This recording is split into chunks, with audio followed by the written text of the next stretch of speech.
Hi everyone, welcome to my first video. So today I basically just wanted to talk to you guys a little bit because I'm starting up the business Serenity, where I'm going to be offering holistic treatments as well as other beauty service and treatments and services. Tongue tied. So basically, I wanted to speak to you guys today about my own spiritual awakening journey. Now, where do I start? So basically, I am now 33 years old. I'll be 34 in July. And although I am so grateful and so happy for the lessons that I've had to learn in life, because it's made me the woman I am today, it's made me so much more wiser, and it's made me a really grateful human being. Had I have not had to endure the hard times, then I wouldn't know what the good times felt like when they came. I'm a believer in life of everything happens for a reason. You meet people in life who teach you blessings and lessons. And also, I've been looking a lot into soul contracts. Now, for you guys that have just joined me, I don't expect you guys to know straight away what soul contracts are, because it's took me 33 years to actually find out what a soul contract is. But if you continue to watch my other videos, I will be going into detail about what soul contracts are and how you can evolve your soul. I'll also be talking about chakras and other things like that. So first of all, I just really wanted to share with you a bit about my life, my upbringing, because I just felt like, that's the place to start. I'm just going to adjust my light a second because I've bought a new tripod and I'm not entirely too sure that I like the fact that the tripod light is kind of reflecting upon my glasses. So, let's start. So I was born with a mother who who had addiction, sorry. And I was also put in the care system as a young child. I never really had a good sense of identity or who I was. I never felt like I fitted in anywhere. I never felt happy in life. I never felt, that I was ever really wanted, to be honest. And I guess the simple fact is that being in a children's home, I probably wasn't wanted. I did have my grandparents, but my nan, who's my mum's mum, wasn't exactly very loving towards me. She didn't really spend any time with me as a child. Like, when I look back now upon the photos and things, I realise that a lot of time was spent with my granddad. My granddad, for those of you that know me, is the most amazing person in my life, and I'm so thankful for all the love and support he's given me. Unfortunately, my granddad is in the spirit realm. That's something that I really struggled with, to be honest, because I was a complete and utter granddad's girl. I will share some photos and some kind of stories upon my granddad at a later date within this channel. But for now, my granddad was the first person that ever really taught me what it was to feel loved and to give love. He would often take me conker collecting. We'd go and pick blackberries. He'd sing funny songs. He was my world. So basically, I never knew my dad as well, and I still don't today. That was something that I really, really struggled with for a long time in my younger years.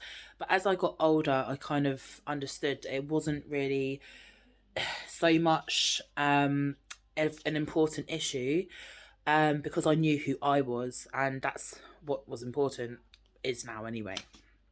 So for those of you that kind of see me as, the holistic therapist that's got her shit together, and some of you may be thinking, oh, who does this girl think she is? Has she ever had hard times? Yes, I have. And I'd like to kind of share a brief kind of explanation onto who I once was. So basically, as I said to you before in the introduction, I was raised up in care. I had no identity. I had no kind of understanding of who my authentic self was.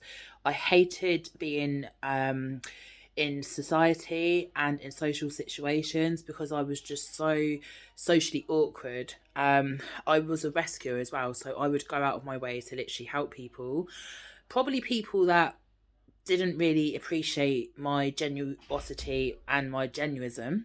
Um, and I'd always kind of find myself in really risky situations because I loved way too much. I hated being in any like the quiet. I hated being in my own space, my own company. I had a real fear of being alone and being anywhere that was quiet. Now it's quite funny because I'll often sit there with the TV off and just literally read a book or meditate. And I love to be in my own space, in my own intuition, because that's when I'm most creative, and I can connect to my higher self. But looking back now upon reflection, I hated anything like quiet. It was always about loud music, loud parties. I'd always kind of use drugs, a lot of cannabis, to basically block out the voices and the emotions because I just couldn't deal with it. Now I've done a lot of spiritual work. I understand I'm actually a Cancer. And for those of you that understand about horoscopes, you'll understand that Cancerians are really emotional people. But back then, I just felt so lost and I just felt so. I couldn't regulate my emotions. I would often get really angry, have really emotional outbursts. I was very defensive. I thought I knew everything. You couldn't tell me anything. I was very materialistic. I was very selfish. Um, I just hated the world. I hated myself. I would often get really in trouble at school because I was really quite naughty. But upon reflection, my brain was way too active due to my home life. And I'm a very intelligent, articulate young lady. So I now understand that my brain just process the information a lot more quicker, which would then give me time to kind of mess around and be naughty. I remember the amount of times my nan and granddad would go into school and the school teachers would be like, Charlene has so much potential, but she's just wasting it. Um, when I was younger, my ambitions was to be a holiday rep. I loved traveling and I would always go on holiday every year with my nan and granddad to Spain and Greece, France, Germany. Um, and I always kind of wanted, like, always knew I was very different from the rest of my friends, not just due to the amount of trauma I'd suffered in such early years, but also just because I can't explain it. I just didn't. I didn't fit in, and now I don't even try to fit in. But back then, growing up, I was really really upset. I went to a school where I was the only black child. I was also in a children's home where I was the only black child, and it threw me. And I just really couldn't. I couldn't grasp things, it just really kind of threw me. I felt like I had all these broken pieces and I was trying to desperately gather them together and put them together like a jigsaw, but they just wouldn't fit. I was really I felt really unworthy. I hated my reflection in the mirror. I had a lot of failed relationships and I was very sexually promiscuous and would look for love in all the wrong places. It was really kind of heartbreaking, to be honest. I had my heart broken so many times and it would really deeply affect me at the time. I always needed others to validate me. I didn't have any self-worth or self-validation, so I was always obsessed by what others thought of me. It was just crazy. Um, and I would also kind of change and adapt the way I spoke, the way I acted, to fit in a bit like a chameleon, to just fit in with the crowd I was with at that particular time.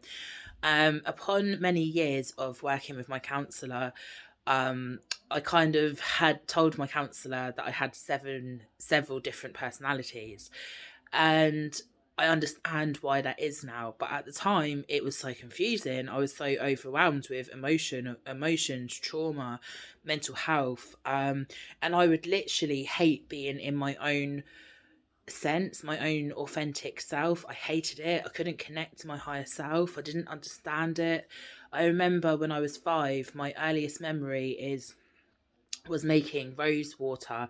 I know that to be now rose water, but at the time I didn't know. So basically, what I was doing is I was mixing rose petals with water. Um, and I went to Burley as a child with my nan and granddad. Burley is near the New Forest, for those of you that don't know, and a previous witch, Cyril Leek, used to live there. So for me, it's a really special place. And my granddad would take me there as a child all the time. I loved seeing the greenery. I loved seeing nature and horses, and it just felt really magical for me. Um, so as I was saying, I had a really traumatic childhood and saw a lot of things that no child should probably ever experience. Well, not probably, but no child should ever have to experience or go through or endure.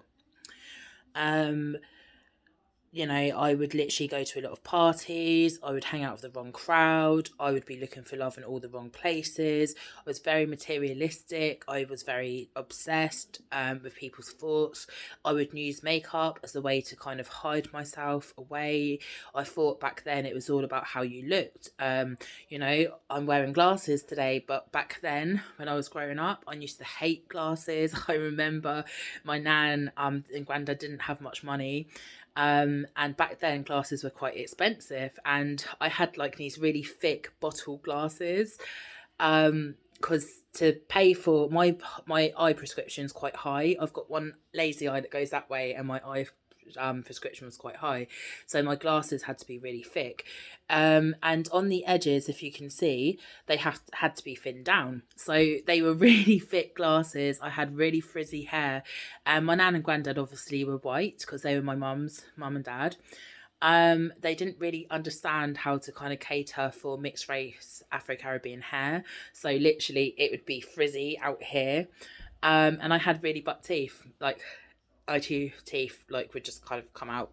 And it's actually lucky, by the way, but I didn't realize it at the time. So I just felt very geeky. Very I remember, like, throughout junior school and year 7 and 8 at secondary school, I was just such a geek, such a dork. And to look at pictures of me going back then, it's quite emotional at times, actually, because I was a little girl that just didn't know how to process the world around her.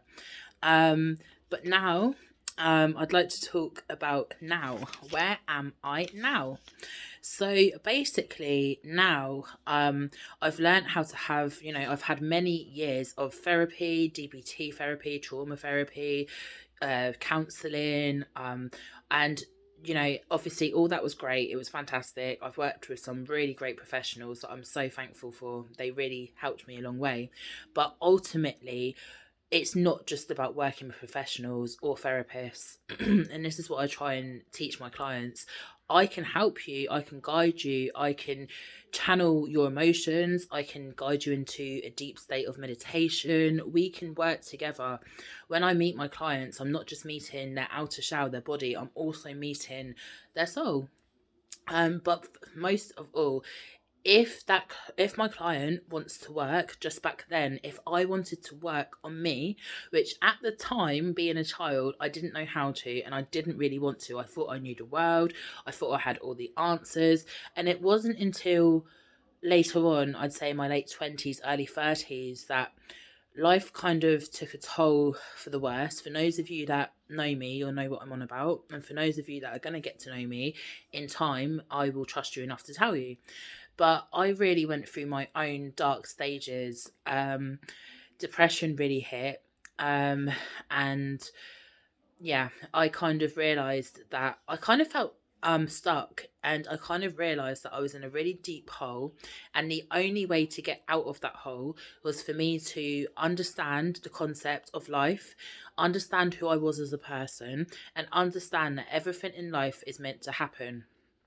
Now, I always say that, I'm a great believer in karma. I'm also a great believer in what comes around goes around, and that what happens in the physical world is first happening in the spiritual world. What do I mean by that? I mean the spiritual world first gives birth to the physical world. So you'll always hear about people doing manifestations, and literally, the universe is like a mirror. What you put out will come back to you. Like attracts like. So if you're a really positive person, doing really nice things for people, going out your way, practicing gratitude, and just literally living a really positive life, then you will get that back. But if you're someone that generally doesn't really go out of their way to make a difference in the world or to help others, or you're not grateful for things, you don't appreciate things, don't be surprised if your life circumstances don't change. I really had to do a lot of deep shadow work. I had to do a lot of counseling, and I had to do a lot of work on me. I had to understand who my true authentic self was. And it was fascinating. I learned things that I never even knew, obviously, and that's why I learned it. But basically I learned like how to kind of, so basically when I would look back on my life a few years ago, maybe a couple years ago, I would feel really upset by the things that had happened to me. I would feel like a victim. I would feel really sorry for myself. And now I'm actually really grateful that the things that have happened to me have happened, because one, it has taught me so much wisdom and so many lessons. I'm really kind of very strong in my own power. I don't really need anyone's approval. I have my own self-validation. I love myself. I love to look in the mirror. I remember back then I hated to look in the mirror. As I was talking about my glasses, I'd always get contact lenses because I hated wearing glasses. I hated my hair. I hated everything about myself, the colour of my skin. I hated the way I talked. I hated the way I walked. I hated what I saw back in my reflection in the mirror.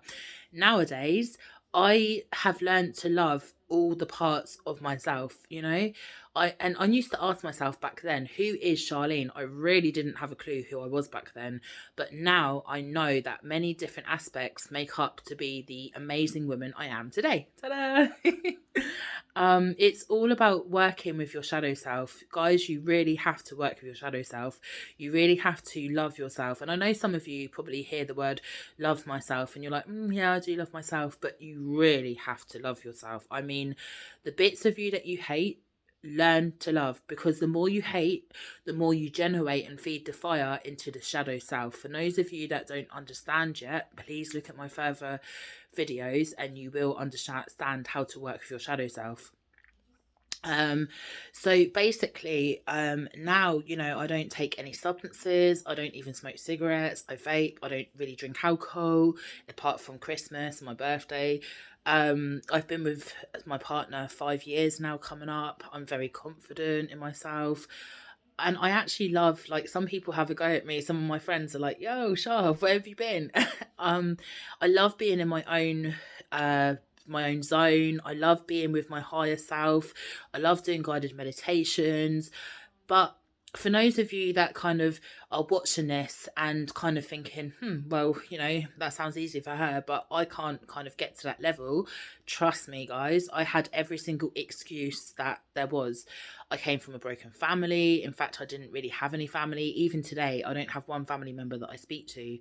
I came from a really unprivileged, uncivilized area. We didn't have much money. That there's every single excuse that I could have used. I have been through hell and back, but you know what? I have never really let it affect me to the point where I couldn't evolve and let my soul evolve. And one thing I want to kind of share about soul contracts is that our lives are exactly as we need them to be. What do I mean by that?